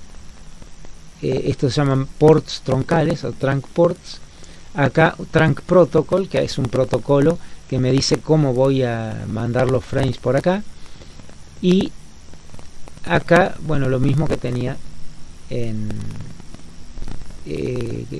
digamos, lo mismo que tenía en la transparencia anterior. Lo que sí, ahora hay que distinguir lo que la IEEE y Cisco también hacen para que los frames Ethernet puedan viajar por acá, porque acá no hay ningún problema. Esto pertenece todo a la VLAN 1, o sea que cualquier frame que yo mande acá, este switch sabe que es para la VLAN 1, no tiene por qué conocer nada más. Llegó por este port, es de VLAN 1. Lo mismo para cualquiera de estos, VLAN 2 y 3. Ahora, ¿qué pasa si yo mando un frame de este equipo hasta acá? Esto es de la VLAN 1, este sabe que este es el trunk link, lo manda, pero ¿cómo sabe acá este switch que este era de la VLAN 1? No puede saberlo.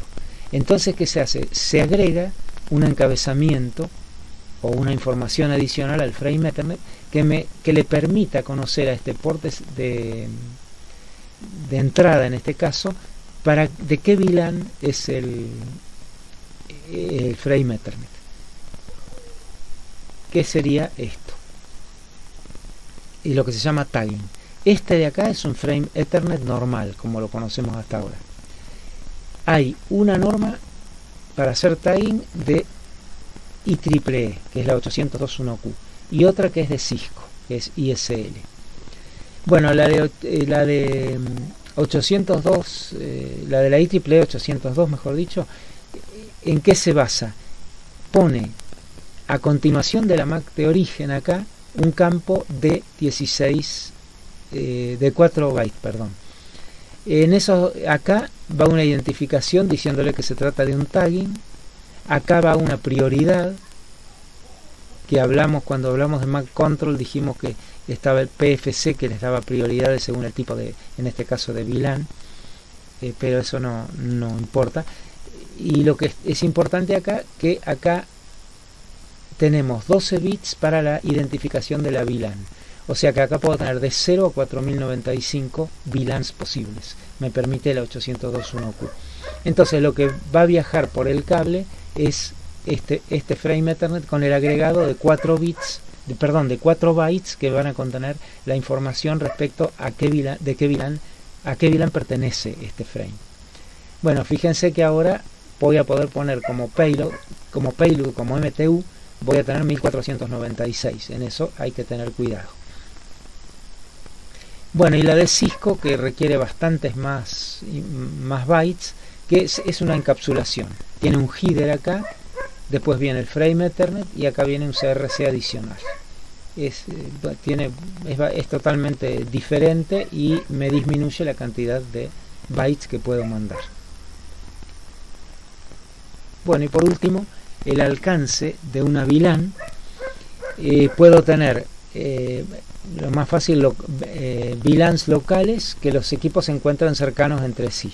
Entonces la VLAN local va a incluir 1 o 2 o 3 switches que están cercanos y no me va a generar tráfico en la parte más lejana de la red Ethernet física.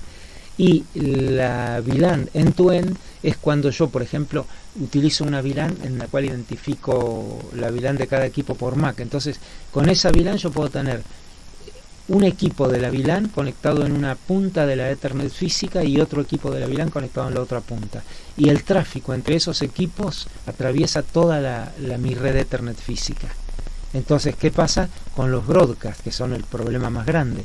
Los broadcasts de todas las redes por ahí están pasando por el centro de mi Ethernet física y me pueden llegar a bajar la performance.